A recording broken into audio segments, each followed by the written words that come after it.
It's a very special episode of Next Fix because we have my dad, Wade Penley. Yes, I've spoken about him several times over the course of these episodes being recorded, and there he is. I just real quickly, I've reached out to him just recently. I'm coming into this conversation super ignorant about my own dad. So this is going to be a really fun one. I kind of know how he's going to answer this, but for everybody else, Dad, how are you doing today? Doing better than average. I try to wake up with gratitude. So I always like to start out thinking I'm doing pretty good until the day tries to prove me wrong. Sure. And real quickly, well, how long have you been in recovery? How long have you been sober? I first found recovery in 1980. That was four years after your birth. I went into treatment. Those first couple of attempts weren't successful. This time I will have 13 years this coming May. Yeah. Continuous act. Well, now, as I ask everybody, we want to know when the train came off the tracks, and I truly don't know the answer to this. You know, what was it? Would you consider it before I was born? I mean, was there something maybe that happened? You know, what did it look like? When did the shit hit the fan? That's what we all want to know. Well, the very first time I stood paralyzed working at a warehouse, and I stood paralyzed on the dock because the drugs weren't working anymore. I could not function. There was a supervisor who I really trusted and respected, and I went to him and I said, "Hey, I can't do this anymore." And he says, "Come on, we're going to get you some help." We had a company nurse, and she helped set things up, and I went in for an evaluation, and yeah, they found out I was a candidate. So that's when I first tasted recovery. So that was in 1985. That's the 4 years after I was born, is what you're sure. But I suppose, and this is a question people ask me. Like, what does it look like for our family tree, or at least on your side, for substance abuse? Like, did you, see it, or what was your experience before maybe the meltdown in 1985? What was that exposure like? Yeah, it seemed normal. I was living with my grandmother. She raised me pretty much, very much like your story too. You were raised by your grandma, so she ran a honky tonk and bootlegged, and that just seemed normal to me. Substance abuse Now, came at an early age. Now, tell us what your interpretation or your definition of honky tonk and also bootleg. That's probably people don't Okay, the know honky either one of tonk those things. was up, for example, up in Morgan County. They were doing strip mining back at the time, and she had a bar. It had the shuffleboard. They put the sawdust down on the floor, do a little boot scoop and boogie. The sheriff would be down at one end of the bar having his fill of, uh, you know, and so that was the honky tonk, just country music, got the jukebox going on, people dancing, playing shuffleboard, and things of that nature. And all the coal miners came there to drink. Well, that sounds like a good time. I imagine it got tumultuous. If that's like the family business, I feel like it could come with some pitfalls. I mean, were you aware of any, or like how did you how did I you was about perceive it? 8 years old with those memories of the Mountain View Okay. Inn, and then there was the cafe down in Midtown and a couple of different places. I didn't realize any pitfalls. I just thought it was, grandmother doing a little side hustle. You know, we'd get in the car and go to Oak Ridge. Roane County, where I grew up, was a dry county, and so there was no liquor. So grandmother saw Sure. a niche in the market, and she'd load me up in the car. We'd go to J.C. Penney's in Oak Ridge to buy some school pants. She would stop at the liquor store and load the trunk up and go and make her rounds down to the Midtown Restaurant and Elmer Monroe's and all the little stab and shoot bars down in Roane County. Stab and shoot bars. I mean, I gotta be honest, this is like cinematic and exciting. And it's so funny because my grandma, she took me to JC Penney quite often, but it was like to really buy socks or whatever. But All right. So now, well, when did you start participating? I would steal grandmother's fall staff out of the refrigerator and go put it in the creek to keep it cold. So that was the first experience with the drinking, underage drinking. I was probably about 11 years old.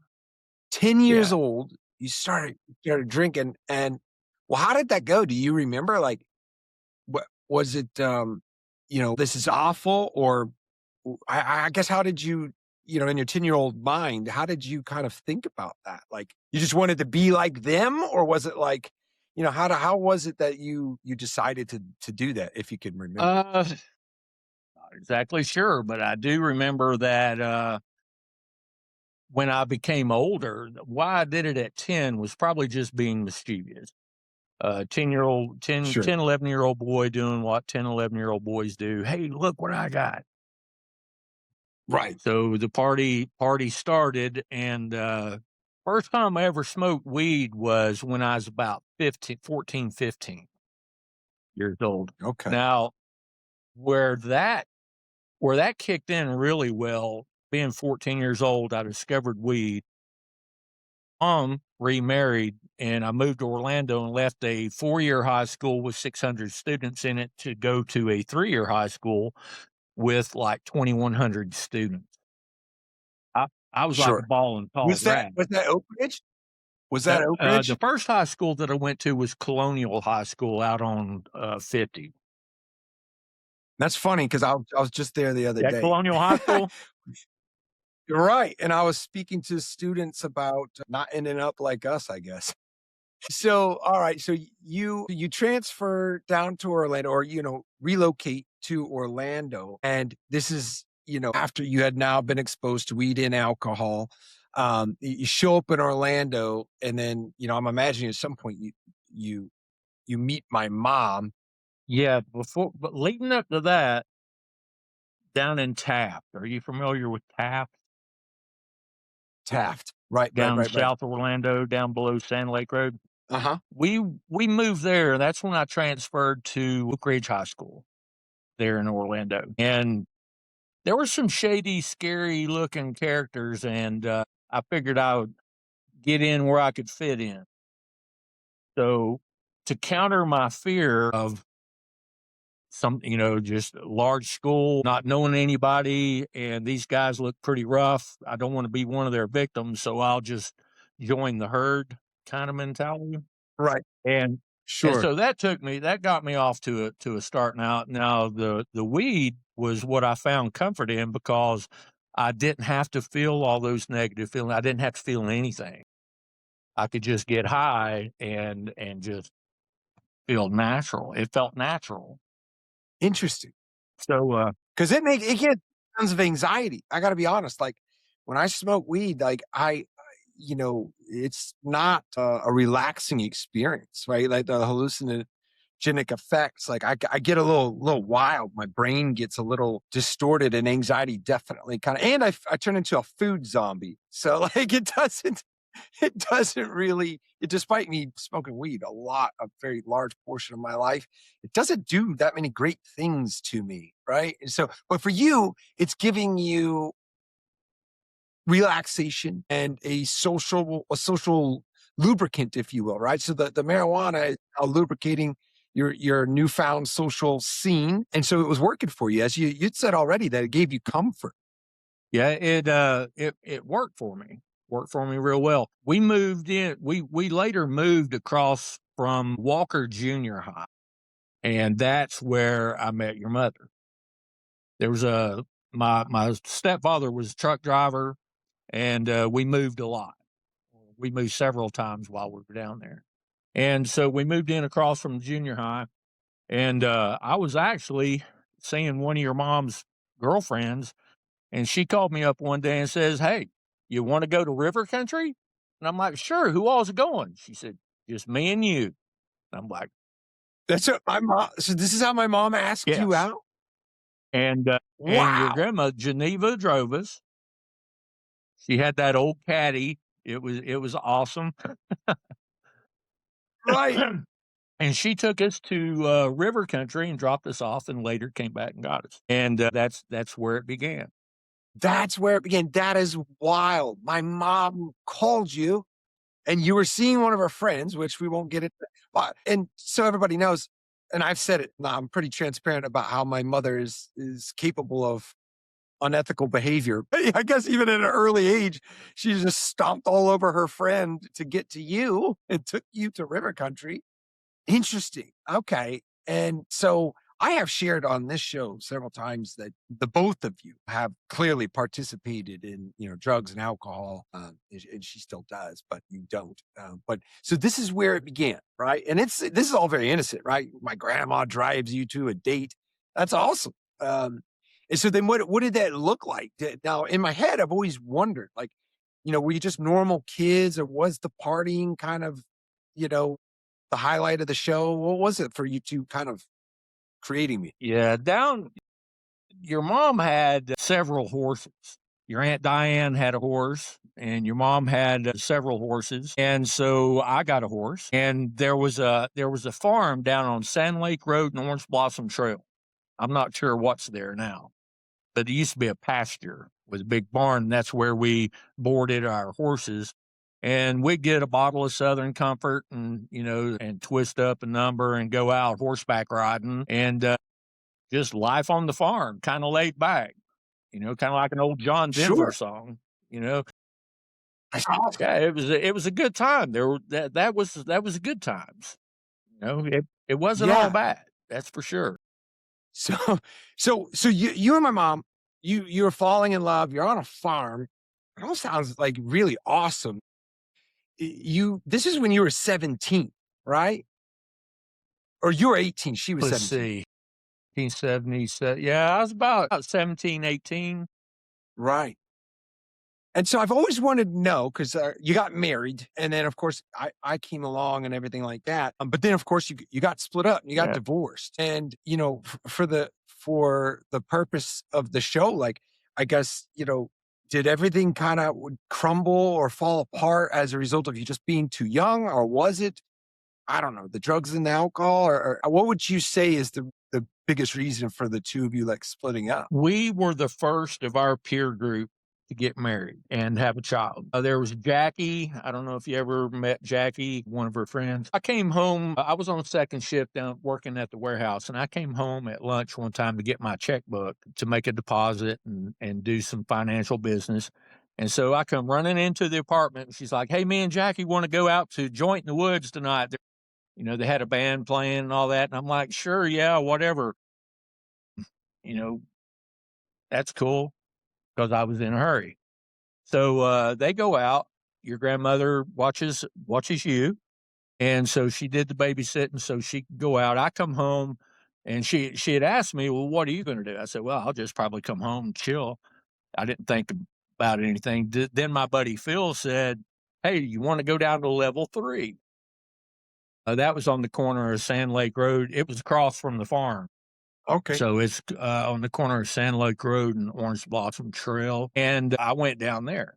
So I put on a nice shirt, get dressed to go to the bar, and level 3 was really cool because downstairs they had like disco, and then on the second level it was kind of a neutral, just a hangout spot, and then on the third floor there was rock and roll and had live band. So me and my buddy Phil went to listen to the live band, and when I figured, well, I need to get back home at a decent hour. And when I got there, I opened up the door to the apartment, and there was your mom and a couple of her girlfriends. And I said, "Where in the hell have you been?" And because I was dressed nice. So it was kind of like accusing me, that I was stepping out. And I said, "I've been down to, level 3 with Phil listening to the band." And that answer did not appease her very well. And then tempers flared and we got in an argument. And that was the night that I pretty much left the house, because all during our dating, 5 years of dating, we would break up several months at a time, get back together, break up, get back together. And I told her, I said, I just can't see doing this the rest of my life. And so, yeah, that was a pretty bad scene. Both of us had been out partying, egos got involved, fears got involved. We didn't know how to communicate, and running around with our single friends, that's not a good idea for a couple that's got a child and in a marriage, running around partying with your Sure. single friend. Now I know you had shared that the police got involved because my mom sent me to jail a little more recently for, she accused me of trying to cut her head off, and then you had shared with me in the past when we first connected there some years ago. You had mentioned that she had accused you of something of that nature, and then what did that look like, or was that the circumstance that you're just describing? Okay, I'm not sure if I understand the question, but she did elevate and escalate the situation, got your grandpa involved and got the police involved and said that I had thrown her down in the hall and kicked her in the head with my boots and a lot of other accusations that were not true. That kind of put Right. me on the ropes because once an accusation's made, then, and your mom's beautiful. She was a beautiful young woman, and she could win the hearts and souls of many a men. And so, yeah, I was kind of at a disadvantage right there. Right. You went to jail for I that? didn't Or did was not that go how to that went? jail because there really was no physical evidence or anything. So it was just agreed that I should go stay somewhere else that night. So I went to some friends' houses. So, I mean, that was, so the question was, did the police get involved? Is that the circumstance that, I remember you had mentioned? And that is it, right? And I have found it peculiar over the years that mom has accused yourself, me, her third husband, John, her own mother, my grandmother. She's accused several people of all like head murder, like murder to her by some type of trauma to her head. She said that my grandmother like hit her in the head with the telephone, like a house telephone. Like it said, she tried to murder her that way, and so it's always peculiar, or at least I had always wondered, like, why did she always like go back to that, right? Why did she always accuse people of the same type of end result murder, and also by like some kind of head trauma with a device? Mine was cutting her head off with a knife. But so, mom she is feisty, to put it lightly. She is, and she runs, she's a very angry person. But I love how you perceive her these days. And you had said you consider her to be a sick friend. Now, is that something is that a that you have worked on over the years? Because it seems like a very thoughtful expression. I have worked on that over the years and continue to do so. I know I had a lot of trauma growing up, abandonment issues and betrayal issues. So hurt people hurt people.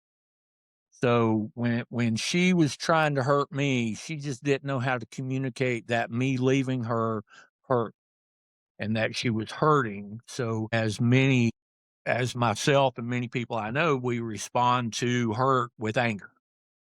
So Yeah. I know that she's beautiful inside and out, and I hope one day that she can find recovery as well because it's a beautiful life when you can turn your pain into purpose, and you can understand that I don't have to have resentment towards any of the way that she's treated me, talked to me, or like the time I drove all the way down there to take you to go see the movies, and she changed her mind and changed plans and yeah, it took me a long time to get over that because it made me mad. So to be able to live free from those emotions, I had to understand. I had to pray for her. I pray for her and understand that she's not a bad person. She's just a sick person, and I hope one day that she can find her way to getting well. Yeah. Yeah. And it's tough because it seems like a long shot at this point, just because of it doesn't appear to me that there's a whole lot of evidence of her making any progress. And now I know, and I believe that you share the same opinions, that God can do it. He can, but also truly believe that there has to be an initiative on anybody's part that wants to get better. There has to be an initiative. And I do also pray for her that that initiative, that she'll make a move. She'll, take a step in the right direction. I do pray for that. I've asked myself too, like, what would I do if she just called me up and said, "Hey, you know what? I'm not well. What comes next?" I've gone through that thought exercise of what would I respond? What would I say? Would I be able to? Those are tough questions. And actually, like I said, I do pray that that would happen. I don't know. Of course, we never know how these things could unfold, but yeah, she is sick. And I appreciate and can see the development in you and exactly how you express yourself, because this is a new relationship between you and I. So as we continue to have conversations, I am very proud of the work that you've done, because you can see it. I could see it. Other people could see it. You could tell when somebody's worked on things thoughtfully, and it's clear that you have. It's clear that you have done that purposefully. But so now you left my mother, but that's still before the 1985 line in the sand, or maybe not line in the sand, because I don't think it went that smoothly, but like, the that first initiative, as I was just mentioning, that was when you first realized and started making some moves. And so because I know you didn't get sober right then and there, right? So like, what did the rest of that look like for you in your substance use, and also your recovery efforts? Well, when I went into treatment the first time, my ass was in a sling and I didn't have anywhere to live. My using had gotten to a point where even my roommates couldn't handle me anymore and told me I had to find somewhere else. I wasn't making my truck payment, so it wasn't going to be long. I was going to be on my feet again. And I was in a laundromat, and being raised by my grandmother, um, it was a Southern Baptist home. And but aside from getting whipped all the time, I mean, she's a strong believer in spare the rod, spoil the child, but those consequences never really mattered to me.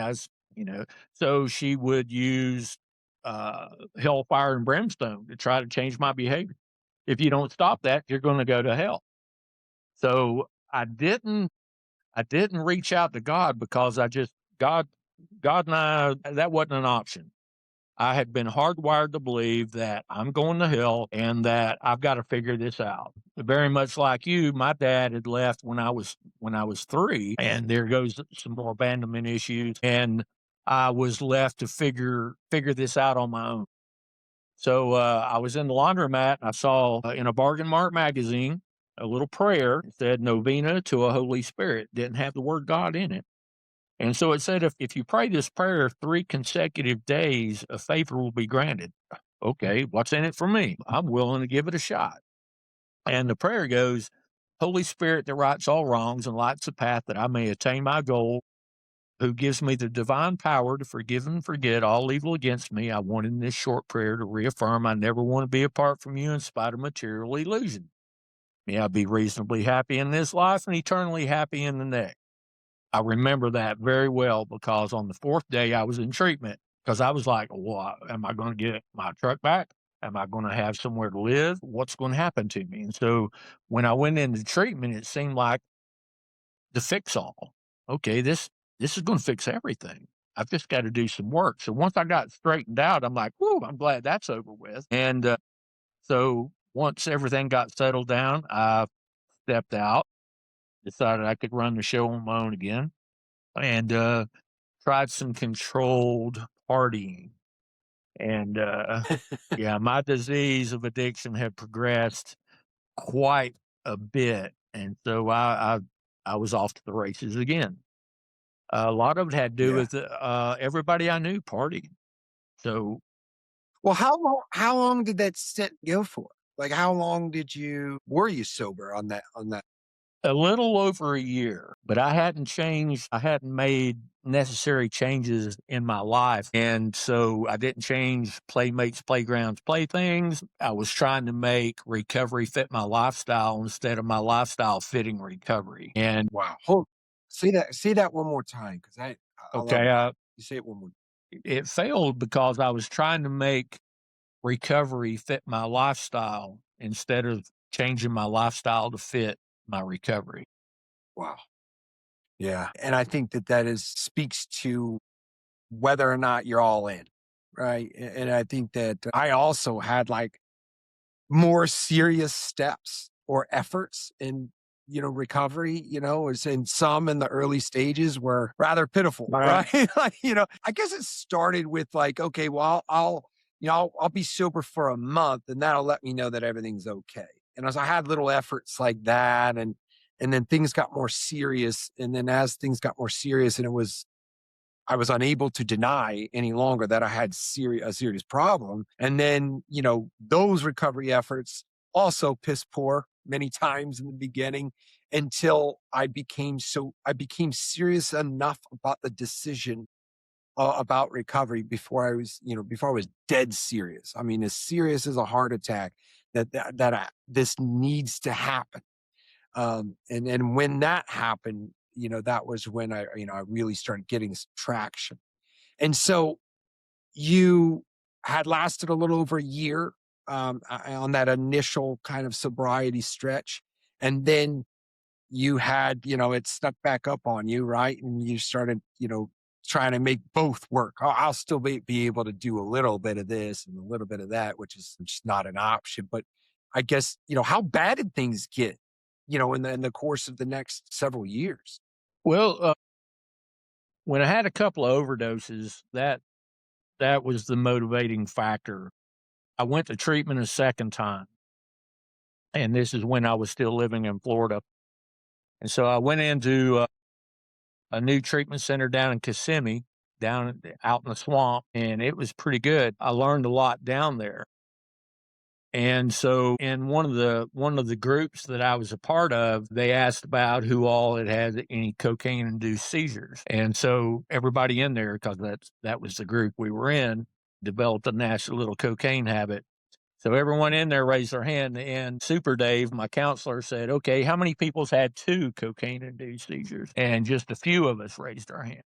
And he said, how about 3 times? Anybody in here ever had a third cocaine-induced seizure? Nobody raised their hands, and he gave us the little golden nugget that people don't survive a third one. The body is just not designed. Your neurological system just cannot cope with 3 cocaine overdose like that. Sure. So he had shared with you, like he kind of knew the answer to his own question that there isn't going to be anybody raising their hand because people don't make it past that second one or be able to endure the third. And seizures are nasty because I had several of them coming off alcohol. And I remember the one, Rachel, my sister, half sister, she had called the paramedics. And when I had come to, my leg was underneath the dresser. So my foot had broken, just rattling underneath that dresser. So I broke my foot. I had defecated and, urinated all over myself. And I mean, there was probably 5 or 6 paramedics all around me. And when I looked up or kind of opened my eyes or maybe realized consciousness, I was like looking around and I said, I had a seizure, didn't I? And then they said, you have a problem. That's exactly what they said. They didn't say anything else in between. They didn't answer yes to the seizure question. They said, you have a problem. And they said, we're going to help you up right now. And then we're going to see about working on that problem. Now their efforts were pretty fell on deaf ears, but I just remember that process of the seizure element being a reality. I know it had instilled a lot of fear in me that perpetuated my use. So how did you carry that fear of the third and decisive seizure? How did that affect your behavior, or how did you carry that information? Well, I went on to get 13 years of continuous abstinence from all mind-altering substances, but my addiction turned to other things, women being one. So, I was still acting addictively, just not on something that was gonna kill me, which, Okay. truth be told, women will kill you just as quick as drugs will, so So anyway, I just transferred my addictive tendencies to other things. To this day, I have to be careful because I'll overdo it in the gym, and I'm still a big foodie. I love good food, and once I get started, I have a hard time stopping. I graze all day, you name it. I've been out of a relationship for a year now, be a year in February, and spending that time to go deeper on that self work, and also was motivated to do some of the suggestions that the 12 step programs offer. And in that was the inventory process. So I took a look at myself to figure out who I was because I was like a chameleon in survival mode from the time I moved down to Orlando from Roane County, Tennessee. Was just in chameleon mode. Who do I need to be in this particular situation to either survive the situation or get what I want or get what I need? So finding out who I was part of the process. Doing that 4 step inventory. And I've done it a couple of times, and it gets a little deeper each time that I'm learning things that I didn't recall the time before when I worked those steps. That's amazing. Realizing how much work you're doing and still doing. And that was one of the first phrases when we hit record is that you were mentioning that it's still going on and you're quite aware about how much work is happening. I'm very proud to say that you are my dad and you're still working so hard at being better. Right. And now I didn't go into the rooms. I didn't do that. I know I never worked the steps either. I went about it a different way. Some of the similarities, though, most certainly are the addictive nature, not just between the two of us and what's in our blood, but most or all addicts really of having, you know, that characteristic trait of or lack thereof moderate behavior. Now, I have been a proponent for harnessing that energy and then using it for something valuable or something that's not selfish, right? Those are the two variables that I speak about a lot as being necessary for an addictive nature to be viewed as good, right? Because when abuse is involved, there's no value to anyone, and it's an entirely selfish process. I mean, there's not 1 ounce of thought for any other people than your own self when it goes down your own throat, goes in your own nostrils, right? There is nobody else in your thought process. And so then those are the two things, it is the addictive nature or the addictive actions that you're taking now, are they valuable? And then, are they for others? And then, if you really dig your heels into something with that tenacity that an addict has, all of a sudden you've got a beautiful pursuit. And so I do think that your work it's very clear that you're really serious about becoming better. And I also share those same things about eating, the gym, whatever it may be. There is no real off switch once I kind of catch fire for something. Now, tell me a little bit more about that. Though, whether you said the 4 step, I truly don't know. I'm ignorant. I've never done them. And then you'd said it's tracking an inventory of yourself, or is it like thinking about the past? What does it look like? Yeah, and before I get into that, let me say I've read your book and I respect your recovery approach too. There's more than one path to the top of the mountain. And whatever works for anyone, I never bash or criticize whatever works in another individual's life. You don't have to become a member of a 12 step group.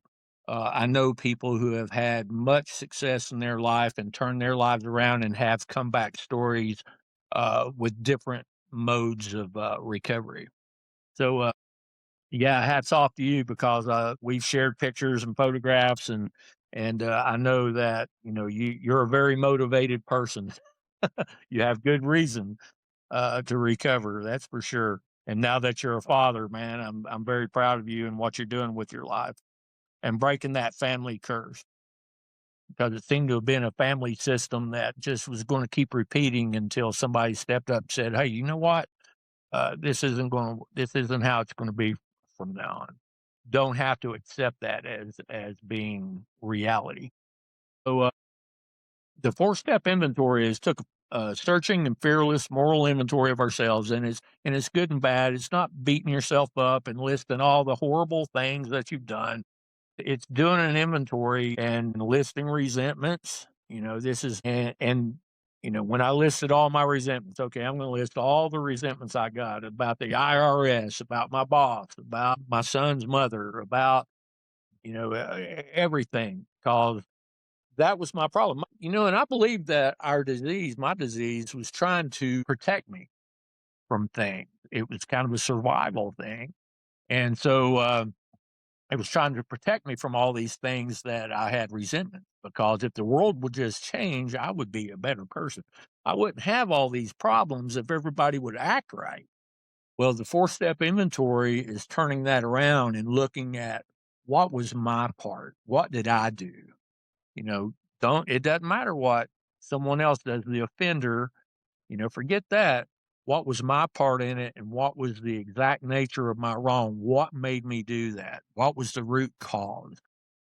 Doing a root cause analysis, uh, on my fears. Was it fear? Was it lust? Was it anger? Was it greed? Was it what character defect was I acting out on, and identifying those defects of character so that I could recognize those and learn how to, over time, replace them with a spiritual principle. Okay. Yeah, that's the responsibility. And to my understanding, that's an element of my mother that's lacking, because she's still living in that phase, or however you want to describe it. She's in that part of life where everything is outside of her. The faults, her issues, her problems, it's all coming from outside of her. Everything, life happens to her always. And so that perpetuates the victim mentality that keeps her shackled.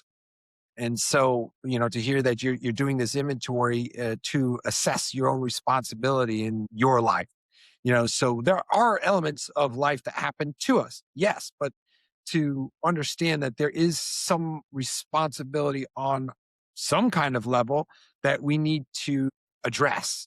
And the best part is that responsibility, once identified, is actionable.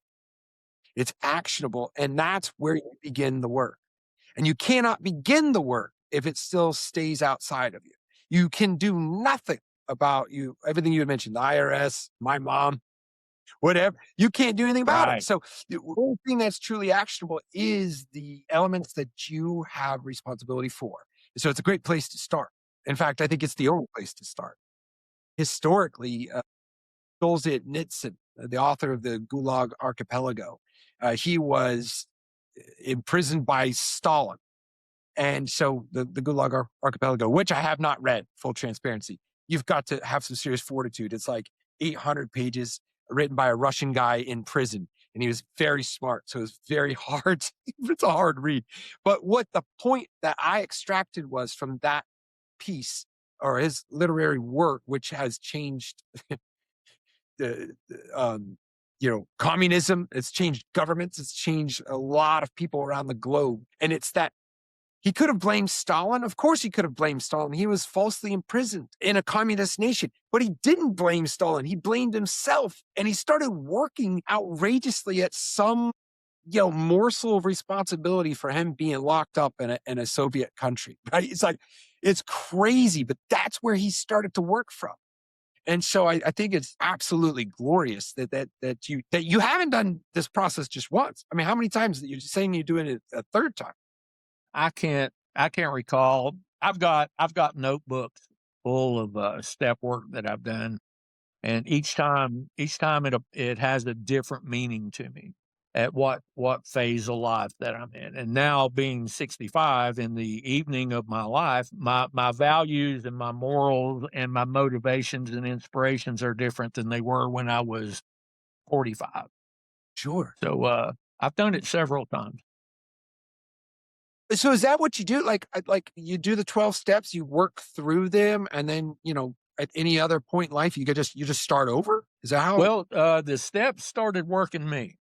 I began intuitively reacting to situations that I never knew how to deal with before. And so, when I took that first step, powerless, this last time, 12 years ago, I got arrested for driving with a 0.24 blood alcohol content. So 12 years ago. 0.24 blood alcohol, 0.24 blood alcohol level, and you were still operating the Oh, damn sure. thing? I demanded a blood test because I told them I am not drunk. I just had an accident and flipped a pontoon boat that I was trailering, but I insisted on my sobriety. And so we went to Methodist Medical Hospital in Oak Ridge and they drew blood. And even the phlebotomist said, "Why are you in here? Why are you doing this?" I said, "This guy thinks I'm drunk." She says, "Well, you don't seem drunk." I said, "Tell him, will you? That's what I'm trying to tell this guy." That's what happened. So I had a very high tolerance and I was very functional. I mean, I was Yeah.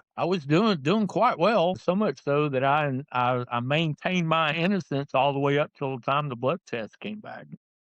And my attorney Right. said, "You need to just be quiet. Yeah, you Sure. had a Sure. 0.24, dude. You're kind of guilty."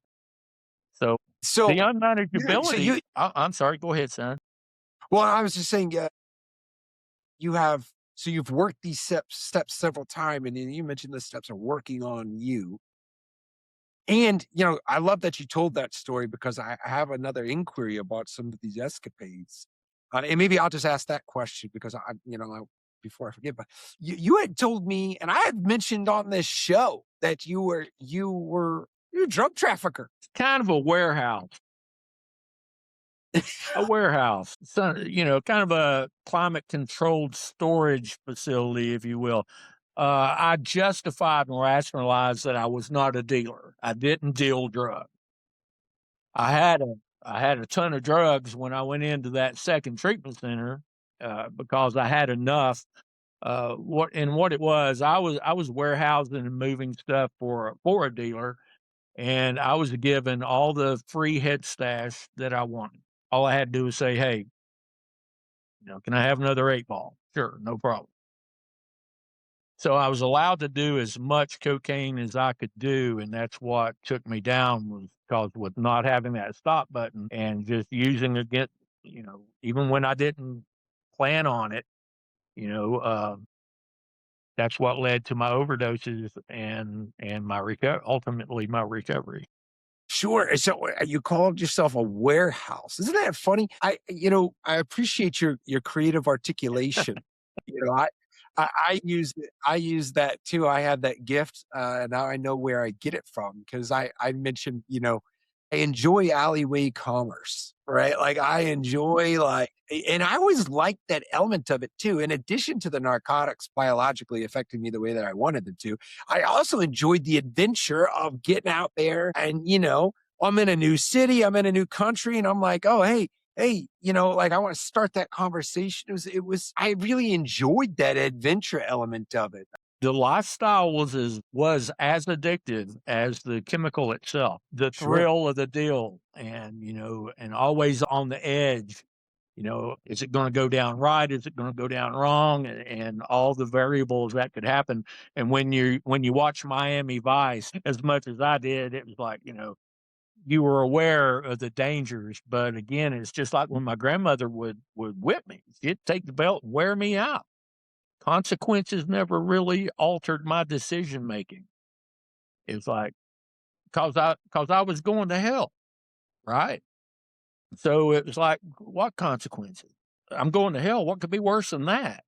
So, if I get shot, if I get arrested, what difference does it make?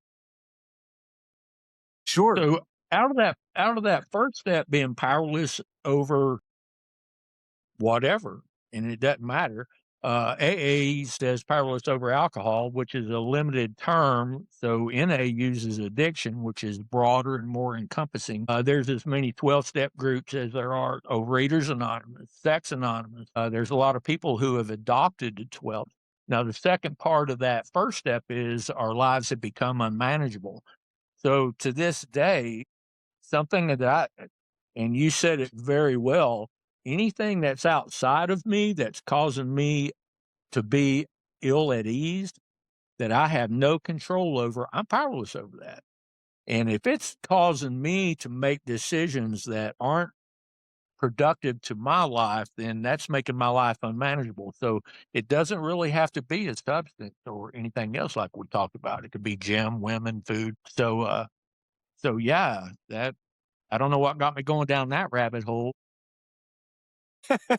But let me say this about when I found out I wasn't going to hell.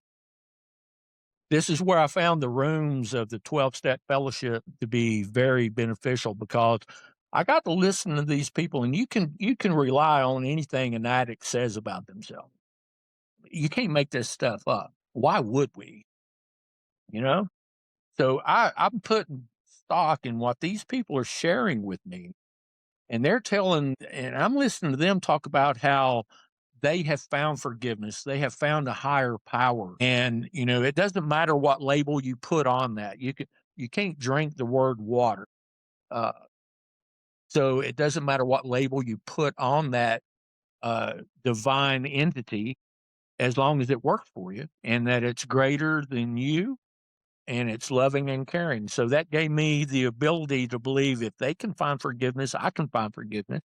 If they can pray, I can pray. And no one ever told me that I was praying wrong or believed wrong. They allowed me to practice my recovery in a way that worked for me, not impose their recovery on me, just like I don't impose my recovery on somebody else. If my pain can prove a purpose and help someone to recover, well, then that's just a bonus. You're in the rooms a lot. I mean, daily, sometimes more than once a day, Yeah, right? I go to 2 meetings on Sundays. Yeah. Okay. There's a In the newest I'm one, sorry? tell us about the newest one, the Children of Oh, the Alcoholics, Adult I think? Children of Alcoholics is a wonderful group. They have a laundry list that they read, and the first time I attended one of their meetings, which hasn't been very long ago, in the first 5 minutes when they were reading the laundry list of adult children of alcoholics, I was crying because I was identifying so strongly with and these are people who some of them never done a drug or drink. And maybe there wasn't drugs and alcohol in their homes, but the dysfunctionality and the traumas that they experienced through either abuse, neglect, things that were done or things that were left undone has caused them to have difficulties in their adult lives, carrying on those Now systemic traits. now you and I just started talking again. When I say again, I mean, I don't know if we could really have ever qualified us as talking ever. We've had, pretty much, no relationship, and for the record, I'm not upset about that, and I'm very glad that I would like to say, and I don't wanna speak for you, but there's no real animosity about the past, and it's more about, well, what can we do now? So now we try to talk once a week, and we're trying to move in the right direction for the remainder of our lives. I mean, and so I really appreciate that we don't have a lot of animosity about the past, and we both share the desire for a different future, right? Because I just don't think that there's a lot of value in just even though we're talking about the past now, about beating each other up about what may have happened or didn't happen, or I try not to think about that too much.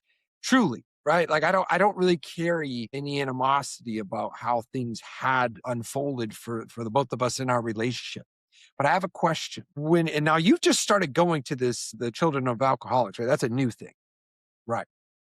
Do you how do you connect that participation in that room with you and I? Being able, like when I woke up that morning and you had texted me, it'd been a couple of years. We had shared a living document on Google Docs and was writing, and we'd shared some pictures when you were in that coma before you went back years ago. And then we just kind of faded off. And I think that's a Penley trait. Really no reason. I didn't know why or question. I just did what I had to do. So identifying my own feelings and working on me, this ACA, Adult Children of Alcoholics, is giving me another tool, another set of tools to identify those traumas, like when mom and grandmother would get into a fight. And all of a sudden, me and mom got to find somewhere else to go. And she drops me off at my aunt and uncle's. And now all of a sudden, I got abandonment issues. Is mom coming back? Is she not coming back? Things like that. It helps me. And where you and I are concerned, my dad not being around from the time I was 3 years old, and me not being around from the time you were just past 1 years old. I've been on both sides of that coin, and I can empathize and I can identify with the self work I'm doing on dealing with my abandonment and betrayal issues and understanding how you must feel. And to have your love and acceptance, regardless of the past, and not blaming, like, where were you, dad? Because I was resentful at my dad for a long time. It was his fault that I turned out the way I did. And Mm. again, like you had said before, anything outside of me, it's inside me. The only thing I can do anything about is me, my attitudes, and my responses to life as it comes at me. So I had to forgive your dad, or my dad, your grandfather. And so it's given me just an understanding, like where you broke the family system curse there for your son, for your wife, and being there for your family and allowing me to be a part of now. I love our video chats. I love the level of involvement, and I'm just grateful for that, because when I do my inventory and I look at what I've done and look at what my part is, I'm very humbled and very grateful to have this place in your life, because I don't feel like I did anything, and I did nothing to deserve it, but being able to just accept it was pretty difficult. And I don't know how the ACA, because being fairly new in that, directly affects you and I, but the overall recovery process and the steps and the self work that I've done and the self work that you've done, because reading your book, watching your podcast, and that you having that understanding of addictions and comeback stories and the work that's involved and the work that you've done on yourself without blaming me or your mom. I mean, man, you were the odds were against you. I mean, they were. You had a rough way to go, man, and you've done it. You've become successful without blaming, taking responsibility. So I'm very proud of that. It's interesting because you had mentioned that you did the last time we quit speaking because I was struggling in recovery. I was struggling. I was failing more than I was succeeding. And I wasn't having too many sober days in between using. And so that could explain some of the lack of communication. However, you know, you had mentioned how you just kind of left it there. Right. And so I think that there's always this assessment of whether or not we want to carry energy from the past or not. And I had mentioned to a friend of mine before reaching out to you this last time, I had mentioned to him, I said, I don't really have any reason to be upset with my dad. I mean, I don't, and I truly mean that. Like I didn't have any real good reason not to reach out to you. And then he said, well, then why haven't you? And I said, I just haven't gotten around to it, I suppose. But like, it's a good thing that it's a good thing that I didn't have any weight to the past. I didn't let it carry too much weight in what I do next. Right. Because I think that that's what gets in a lot of people's way is that they've let the circumstances or the outside world carry too much weight in what they do next. And so then a lot of times they don't do anything and they just remain the same. And a lot of times they get themselves into a worse scenario by letting that weight that they're carrying from the past affect them negatively through fear or anger. And so I think that this is where my mom is at, right? She just carries, I mean, all her past, it just carries so much weight into her current self, right? It just affects everything that she conceives or perceives. And so then what ends up happening is that either no action takes place or there's a lot of anger and so it's tough. It's tough. And I'm really grateful that you and I both don't let that affect us from picking up the phone or having the conversation, because I think it really hinders a lot of people in becoming better or getting to where they want to be, right? By letting that past carry too much weight, it just shuts the whole damn thing down. And so I'm super grateful for that. I'm happy for that. So, like, tell everybody what your life looks like, because honestly, I've bragged about it, right? Like, I know you being my dad and some of the traits that I have clearly gotten from you. Like, I look at your life, I'm like, man, that's when I feel the best, is when I'm kind of living how you're living at the current moment. So, like, what does it look like for Wade Penley? Well, I do some service work. I try to give away what was freely given to me. I love it, and identified when you said you went to Colonial High School to speak to those kids. I've gone into jail and tried to carry the message of recovery, because a lot of the guys were like me. They didn't know they had a choice. Everyone think, why do you always take the hardest path? As if I saw two paths to take. So just letting everybody know, hey, there's another way. There's another path. And besides that, I get so much gratitude when they come in wearing the leg irons and the jumpsuits, and it helps me to remember where I came from. Because if I forget that, I will return to it. So I've been doing some service work, and that's why I'm still involved with the recovery, the 12-step rooms. It's a sense of community, and to be able to turn my pain into purpose and share with someone what my experience with finding God again when all was hopeless, and try to help them up and try to help others. Just like, I'm studying for certified personal trainer through NASM. And man, what a course. That thing is wearing me out.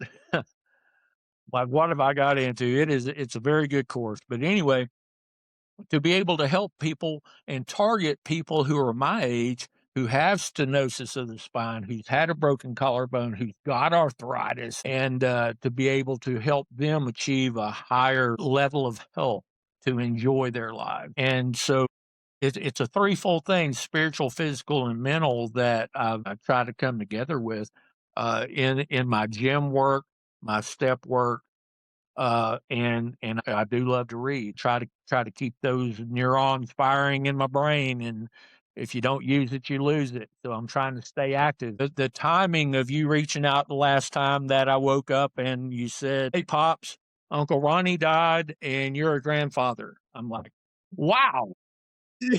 I guess we got to get caught up on a few things here.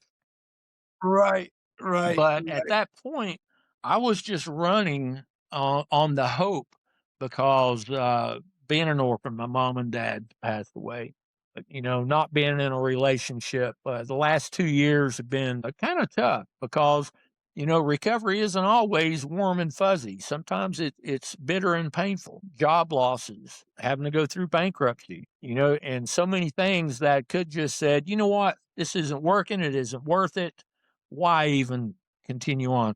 I just had to, in blind faith, turn my life and will over to care of God as I understand God, and trust in His timing. So with you and I, how that applies with you and I is, I just made myself ready for the opportunity when you were ready. And so when I got that text from you, I'm like, wow, this is awesome. I did not see that coming 2 years ago, or even 3 years ago. I don't know what God's will for me is. I'm pretty sure what it's not, but what I do is try to detach my expectations from what I think God's will for me is. And I know it's not to go to hell now, thank Right. goodness, or thank God. And so when I'm turning my life and will over to the care of God, I have to remove my attachment of what I expect it to look like, or else I'm going to manipulate the outcome to look just like it, what my thoughts Sure. are, and Or try, you or try at manipulate it, least. and then that's a humiliating process. You're like, man, I missed the mark. I wasn't even close on this one.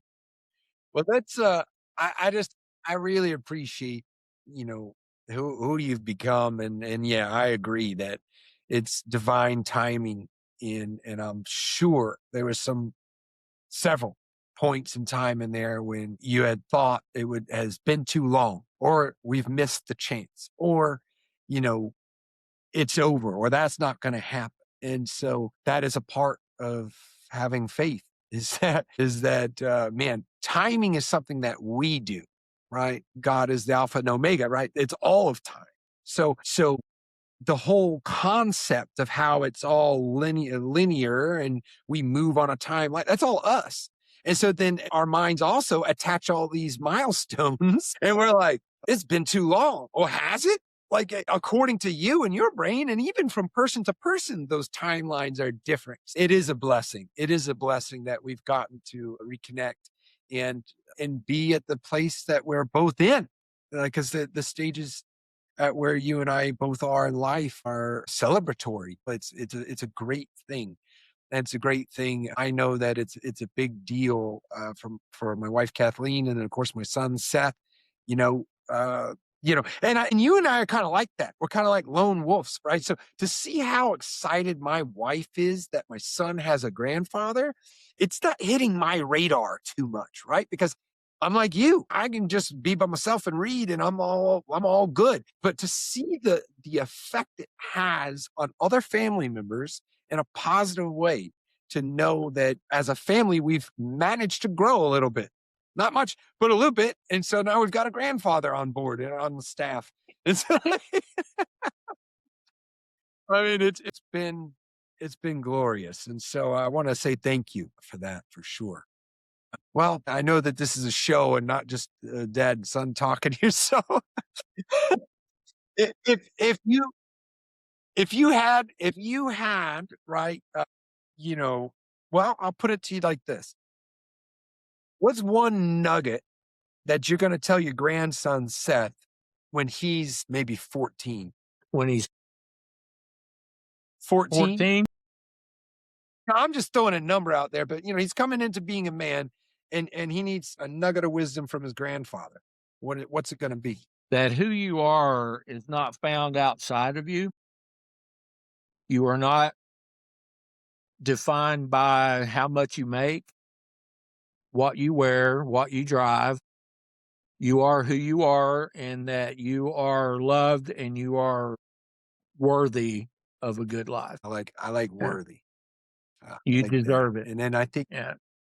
Because I saw the world through the lenses of lack and scarcity, and never feeling like I really belonged, being dropped off at different relatives' houses, going to different schools, whatever the case may be, jumping from one relationship to another, just never really feeling like I belonged anymore. So to give him a sense of belonging and of being worthy, and that he is loved, and you've had to do it. I'm doing it now, being my own parent, having to father myself from not having a father to be there for me. So yeah, I think he's got a great start in that you are very involved in his life, and have all the experiences that you've had in recovery, to where he's going to benefit from both our pain, so he doesn't have to find out and figure it out on his own. So that's a beautiful thing. yeah, that's and it is. I have grown appreciative of the communication from Father in heaven. Now you, my father, me being a father, right? Right. It echoes. These messages echo, and it's a blessing that we're getting to share them. So, well, yeah, this has been a very unique episode of the Next Fix, guys, and I promise that my dad and I will hit record at some point further on down the road, and we'll see how this whole thing unfolds. But until then, see you on the next one.